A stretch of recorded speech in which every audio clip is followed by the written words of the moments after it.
Welcome back to State of the Union. Charlie Kirk's assassination is the latest tragedy in an alarming rise in political violence, a growing trend that has many Americans worried that something really is fundamentally broken in the United States. So what can be done to help fix it? Well, here with me now is Republican Senator James Lankford of Oklahoma. Thank you so much for being here. Before we get to that, or maybe as part of that, I do want to ask about what we're hearing from a lot of your colleagues, which is that they're concerned that political violence is the new normal and they're worried about their own safety.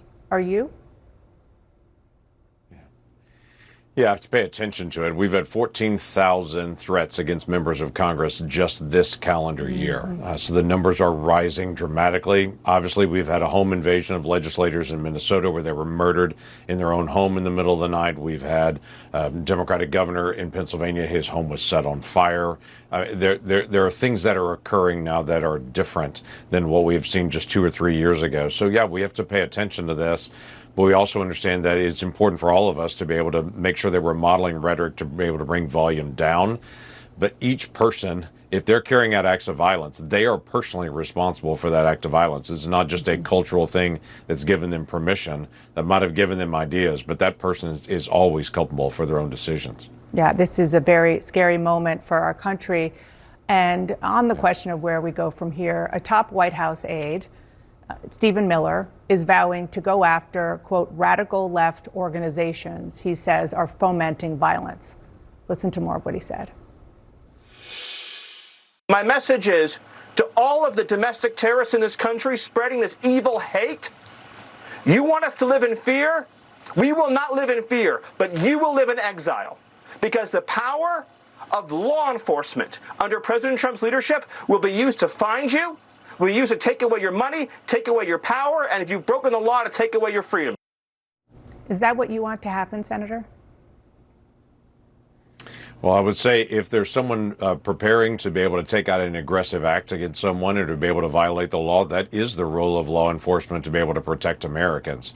We need to be careful in how we talk about this, whether it is talking about white nationalists and preparing to be able to attack and to be able to carry out an attack, or it is somebody like a Timothy McVeigh that hated the government intensely and in my state 30 years ago murdered 168 people in Oklahoma City, or whether it is a leftist group that is interested in actually attacking a pro-life center that we saw several years ago, or whether it's carrying out some other act of terrorism or trying to be able to intimidate people. We should have equal application of the law to saying if you're choosing to be able to carry out an aggressive, violent act, that should be something that we actually try to interdict anytime that we possibly can. Again, thinking something, talking about something is very different than carrying out that action. We have freedom of speech, but you do not have the freedom to be able to plan, prepare, and carry out an attack against another American, no matter what your ideology. Last week, just to follow up on what Stephen Miller is suggesting here, he said, quote, the Democratic Party is not a political party, it's a domestic extremist organization. Well, they have a very different view than I do. I'm a conservative Republican. I have Democratic friends that think very differently, vote very differently, but they're still my friend on it. So just having that ideology, just believing differently than some other American is not illegal. That's America.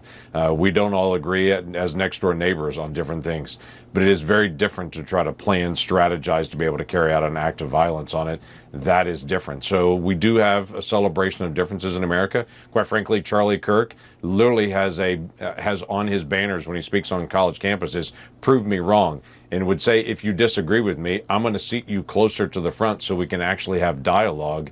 The goal of it is to be able to talk about things. As Charlie Kirk said often, when the words stop, the violence starts.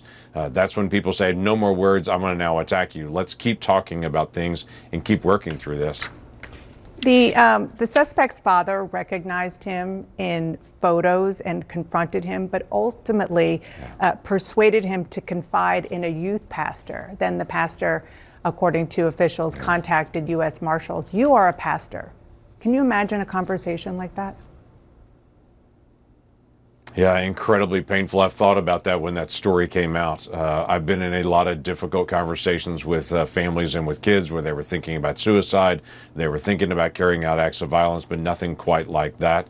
to say I just murdered someone publicly, and that's a very different moment for that pastor and for that leader, and quite frankly for that family. So I grieve for all of them. They all made very good decisions there to be able to say, I'm going to protect him, I'm going to protect the rest of the community by actually getting him to turn himself in, because very certainly law enforcement was circling around him and was identifying him at that moment, trying to be able to figure out who that is, and it could have been very different for that arrest. What responsibility do political leaders have to try to calm the rhetoric, to try to tone down the rhetoric, and not light a match on the, not just the embers, but the fires that are already burning? Yeah. Dan, I'm smiling because my staff has heard me say 1,000 times, when there's a fire, you pour water on it, not gasoline. That should be a basic principle. And right now, there are people that are angry. There are people that are upset, rightfully so. It has been an incredibly painful season in America of what we're seeing. And then to see someone who spoke out so often about, let's talk about our differences and get in situations to talk about it, to be murdered and assassinated in such a horrible, horrific way. There are a lot of people angry, a lot of people reacting with that, saying angry things on it. I understand that and can appreciate that, but it is important for leaders to be disciplined, to be able to say, let's set the example and try to do things very differently. This is a spiritual battle that's happening in our nation right now. We've had people that are separating out from faith, people are separating out from core values, that who we are as Americans. And we are actually facing a time where people are trying to be able to determine who we're going to be and where we're going to go as a nation. I wrote a book recently called Turnaround, where I'm challenging people, especially my own tribe on the right, to be able to say, let's talk about our anger. Let's talk about how we actually deal with different issues and how we can communicate these in a better way. Senator, thank you so much for being here. I really appreciate it. We could talk about this for hours, and it's incredibly important. Thank you. Yeah, glad to be able to do it. Let's keep praying for the nation and each other. Thanks, Senator.